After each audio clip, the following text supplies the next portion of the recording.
Do you know what I mean? You're not fighting off all the fires. You're actually pressing forward. So part of being on fire or full on for you, what you've said there is being able to um, explore and be utilize the gifts that God's giving you, and you know what I mean, and fanning that into flame. So it's like us. When you see those people do those sprint training and they're running with the tire behind them, they're running with that weight behind them, and they can't run at full speed. Do you know what I mean? Like, and so sometimes getting rid of those things that trip you up, that are like weights on you.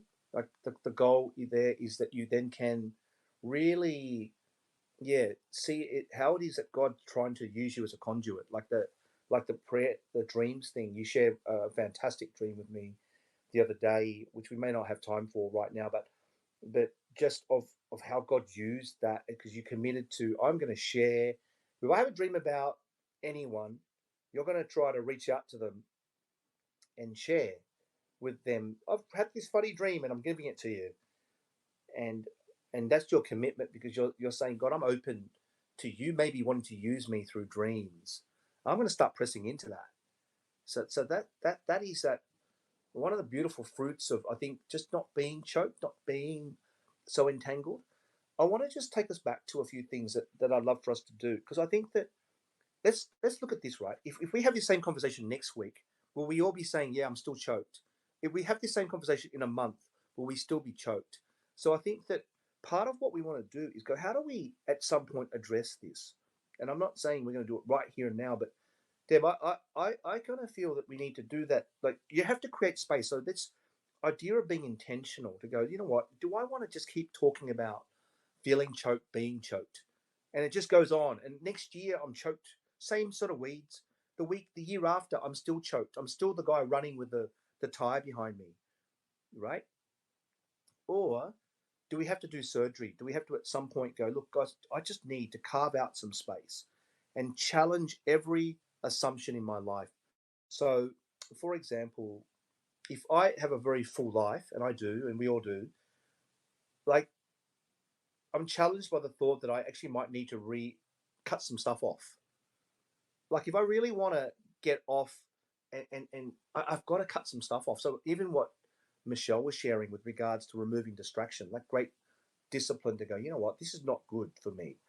And I think that, again, this would be in that 2 to 3, or that second circle, helping one another go, how do you help me get rid of this stuff? Like, I want to intentionally spend a little bit of time identifying what it is and getting rid of it, creating space again, and being on a journey to just get rid of this stuff. And for some, that's going to take a year, 2 years, right? That could be a huge thing. Like, we know people that their faith is completely choked out because of the disappointment of relationships in their life, great pain in their life with regards to broken relationships.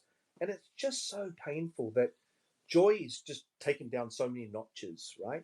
The idea of being fruitful right now is just so dimmed by the thought of the pain of where they're at. And I hey, we, like what Rowan said, we want to give space to that, and we want to make not put guilt on people.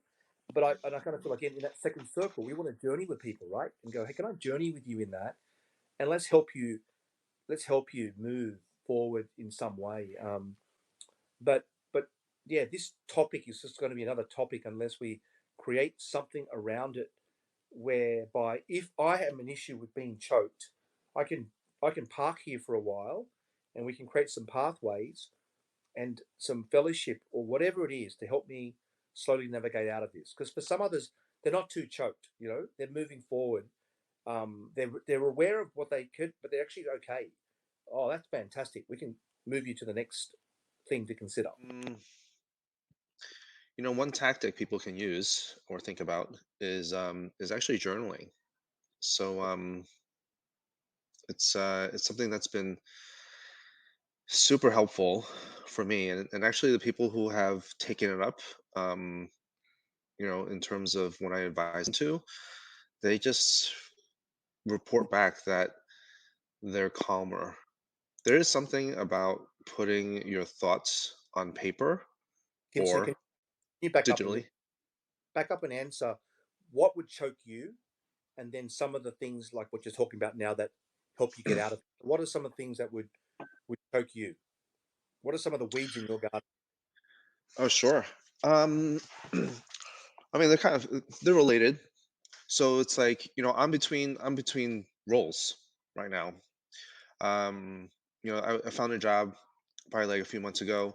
10 weeks in, the owner is like, I don't have enough money to pay anybody. And so it was like it was a bit of a shock. Yeah. But and then I would say, like, I guess this time around is so like I left my last job August 2021, and here it is August 2022, and I had a job for like 10 weeks. I'm like, man, I haven't been working for almost a year, right? And like that was just piling up on me.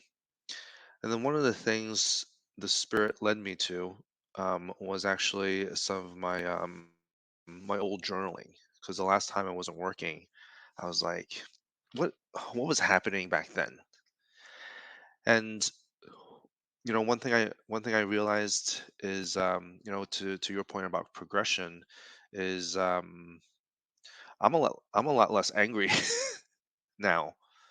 The stress is probably similar, but how I'm dealing with it is um is very different, Wow. which I Wow. think is also a byproduct, absolutely, of journaling, because it gets those thoughts out of your head.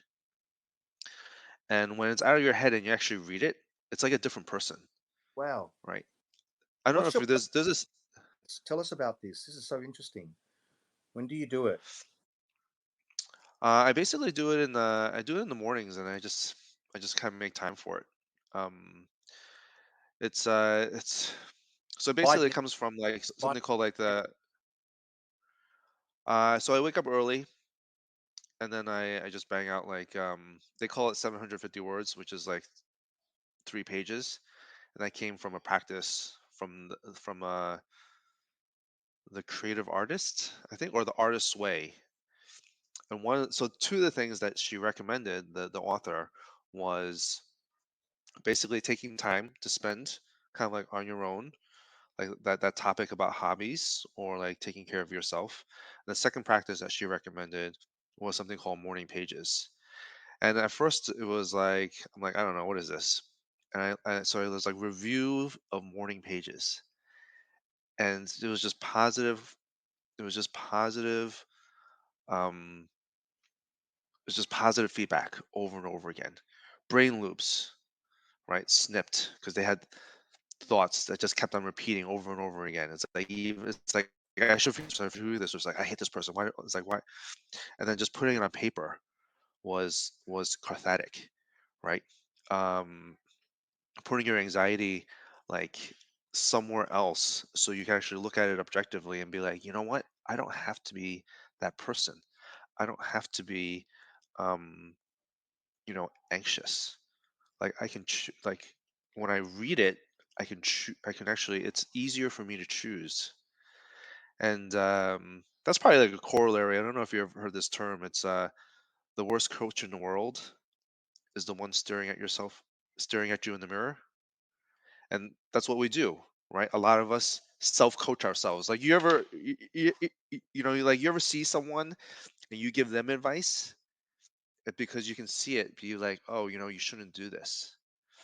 But then, like, when it comes to ourselves, we can't seem to follow even our own advice, right? And it isn't until you put it in a different medium, right? When you take it out of here to somewhere else, and you can say, like, you know what?